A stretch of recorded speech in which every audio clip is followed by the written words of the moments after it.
Hello guys, in today's video I'll be showing you how you can change TikTok username. So without further ado, let's begin. To start, open your TikTok app and then go to your profile page.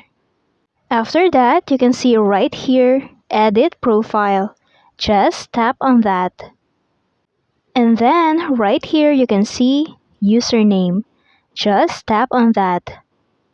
It will then direct you to this page where you can change or enter your new name.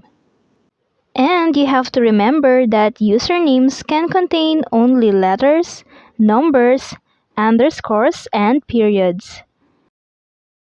You can change your username once every 30 days. And you have to make sure that your username is unique. And that's it. I hope this video helped you out. Thank you for watching.